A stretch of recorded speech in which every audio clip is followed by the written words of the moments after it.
കൊച്ചിയിലെ ജൂതന്മാരെക്കുറിച്ച് ഞാൻ ഒരുപാട് കേട്ടിട്ടുണ്ട്. അങ്ങനെയാണ് കൊച്ചിയിലെത്തിയ ഒരു ദിവസം മട്ടാഞ്ചേരിയിലെ ജൂതന്മാരുടെ സ്ഥലത്തേക്ക് പോകുവാൻ തീരുമാനിച്ചത്. അങ്ങനെ മറൈൻ ഡ്രൈവിനടുത്തുള്ള ബോട്ട് ജെട്ടിയിൽ നിന്ന് ടിക്കറ്റ് എടുത്ത് ഞങ്ങൾ മട്ടാഞ്ചേരിയിലേക്ക് യാത്ര തിരിച്ചു. വിവിധ രാജ്യങ്ങളിൽ നിന്നുള്ള ചരക്ക് കപ്പലുകൾ എല്ലാം ഇവിടെയാണ് വന്നെത്താറുള്ളതത്രേ. ഈ യാത്രയിൽ കേരളത്തിലെ ജൂതന്മാരെക്കുറിച്ച് കൂടി നമുക്കൊന്ന് ചിന്തിച്ചാലോ? കൊച്ചിയിലെ ജൂതന്മാർ അല്ലെങ്കിൽ മലബാർ ജൂതന്മാർ കേരളത്തിലെത്തിയിട്ട് വർഷങ്ങളായത്രേ. 100 കണക്കിന് വർഷങ്ങളുടെ പാരമ്പര്യം പറയാനുണ്ടത്രേ അവർക്ക്. ഇന്ത്യയിലെ ഏറ്റവും പഴയ ജൂത വിഭാഗമാണ് കൊച്ചിയിലെ ജൂതന്മാർ. സോളമൻ രാജാവിൻ്റെ കാലം മുതലുള്ളതാണെന്ന് അവകാശപ്പെടുന്നു ഇവരുടെ വേരുകൾ. ഇന്നത്തെ കേരള സംസ്ഥാനത്തിൻ്റെ ഭാഗമായ ദക്ഷിണേന്ത്യയിലെ കൊച്ചി രാജ്യത്തിലാണ് കൊച്ചി ജൂതന്മാർ താമസമാക്കിയത്. 12-ാം നൂറ്റാണ്ടിൽ തന്നെ യാത്രികനായ ബെഞ്ചമിൻ ടുഡേല ഇന്ത്യയിലെ ജൂതന്മാരെക്കുറിച്ച് പരാമർശിച്ചിട്ടുണ്ട്. ഇങ്ങനെ കടൽക്കാറ്റൊക്കെ ആസ്വദിച്ച് ആ ബോട്ടിലൂടെയുള്ള യാത്ര അതിമനോഹരമായിരുന്നു. പടുകൂറ്റൻ കപ്പലുകൾ ആ തീരത്തിങ്ങനെ കിടക്കുന്ന കണ്ടപ്പോൾ വളരെ അതിശയം തോന്നി. ജൂതന്മാരും ഈ തീരത്തൊക്കെ ആയിരിക്കാം വന്നിറങ്ങിയത് അല്ലേ? ബോട്ട് പല സ്ഥലങ്ങളിലും നിർത്തി അവിടെ ആളുകളെ ഇറക്കുകയും അവിടെ നിന്ന് ആളുകളെ കയറ്റുകയും ചെയ്യുന്നുണ്ടായിരുന്നു. ഈ ചെറു ദ്വീപുകളിൽ താമസിക്കുന്ന ജനങ്ങൾക്ക് കൊച്ചിയിലേക്കും കൊച്ചിയിൽ നിന്ന് അങ്ങോട്ടേക്കും യാത്ര ചെയ്യാനുള്ള ഒരു പ്രധാന യാത്രാ മാർഗമാണ് ഈ ബോട്ടുകൾ. 1492 ഐബീരിയയിൽ നിന്ന് പുറത്താക്കപ്പെട്ടതിനെ തുടർന്ന് സഫാഡി ജൂതന്മാരുടെ ഏതാനും കുടുംബങ്ങൾ 16-ാം നൂറ്റാണ്ടിൽ കൊച്ചിയിലേക്ക് പോയി. അവർ പരദേശി ജൂതന്മാർ അല്ലെങ്കിൽ വിദേശ ജൂതന്മാർ എന്നറിയപ്പെട്ടു. യൂറോപ്യൻ ജൂതന്മാർ യൂറോപ്പുമായി ചില വ്യാപാര ബന്ധങ്ങൾ നിലനിർത്തിയിരുന്നു. അവരുടെ ഭാഷാ വൈവിധ്യം ഉപയോഗപ്രദമായിരുന്നു. സെഫാഡിമുകൾ സ്പാനിഷ് അല്ലെങ്കിൽ ജൂഡോ സ്പാനിഷ് സംസാരിച്ചിരുന്നെങ്കിലും ഇന്ത്യയിലെത്തിയതിനു ശേഷം അവർ മലബാർ ജൂതന്മാരിൽ നിന്ന് ജൂഡോ മലയാളം പഠിച്ചു. 2 സമുദായങ്ങളും തങ്ങളുടെ വംശീയവും സാംസ്കാരികവുമായ വ്യത്യാസങ്ങൾ നിലനിർത്തി. 19-ാം നൂറ്റാണ്ടിൻ്റെ അവസാനത്തിൽ ബാഗ്ദാദികൾ എന്നറിയപ്പെടുന്ന അറബി സംസാരിക്കുന്ന ഏതാനും ജൂതന്മാരും സമീപ കിഴക്ക് നിന്ന് ദക്ഷിണേന്ത്യയിലേക്ക് കുടിയേറി.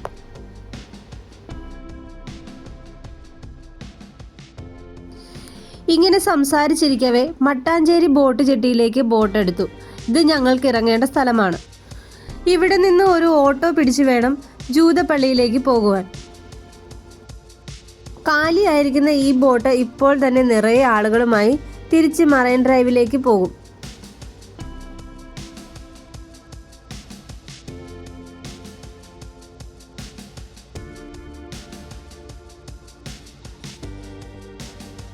അങ്ങനെ ആ യാത്രയുടെ അവസാനം ഞങ്ങൾ ജൂത തെരുവിലെത്തി.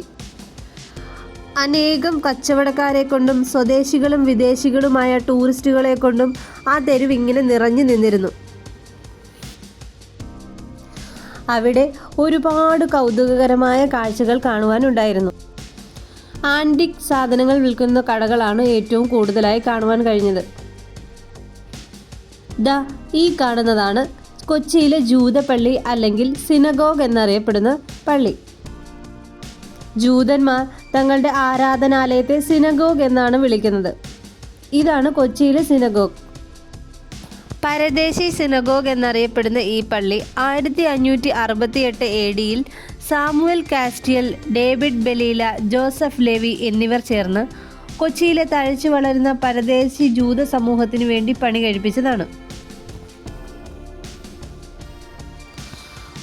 നാം മുമ്പ് പറഞ്ഞതുപോലെ കൊച്ചിയിലെ ജൂതന്മാർ പ്രധാനമായും പ്രായമായ മലബാറി ജൂതന്മാരും സ്പെയിനിലും പോർച്ചുഗലിലും യഹൂദർക്കെതിരെ പോർച്ചുഗീസ് മതപീഡനത്തിൽ നിന്ന് പുതുതായി വന്ന സെഫാഡിക് അഭയാർത്ഥികളും ചേർന്നതാണ്.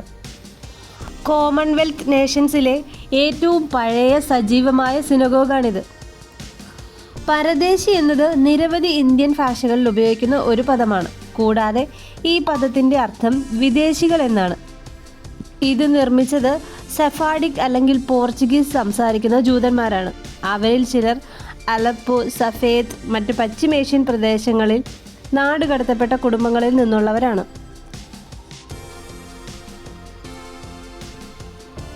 ഈ പ്രദേശത്തെ 7 സിനഗോഗുകളിൽ ഇത് ഇപ്പോഴും ഉപയോഗത്തിലുണ്ട്. സമുച്ചയത്തിന് 4 കെട്ടിടങ്ങളുണ്ട്. ഇത് മട്ടാഞ്ചേരി പാലസ് ക്ഷേത്രത്തോട് ചേർന്ന് നിർമ്മിച്ചതാണ്. മട്ടാഞ്ചേരി കൊട്ടാര ക്ഷേത്രവും സിനഗോഗും ഒരു പൊതുമതിൽ പങ്കിടുന്നു.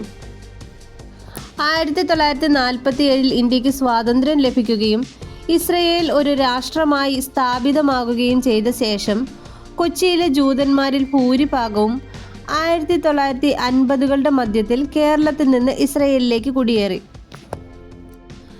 എന്നാൽ ഇതിന് വിപരീതമായി മിക്ക പരദേശി ജൂതന്മാരും, അതായത് സഫാർഡിക് ജൂതന്മാരും, ഓസ്ട്രേലിയയിലേക്കും മറ്റു കോമൺവെൽത്ത് രാജ്യങ്ങളിലേക്കും കുടിയേറാൻ ഇഷ്ടപ്പെട്ടു.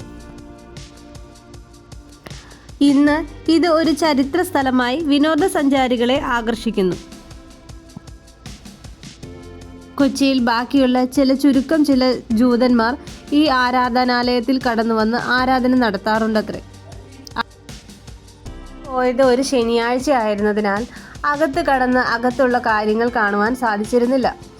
അങ്ങനെ ആ യാത്ര അവസാനിപ്പിച്ച് ഞങ്ങൾക്ക് ബോട്ടിൽ തന്നെ കൊച്ചി മറൈൻ ഡ്രൈവിലേക്ക് തിരികെ എത്തി.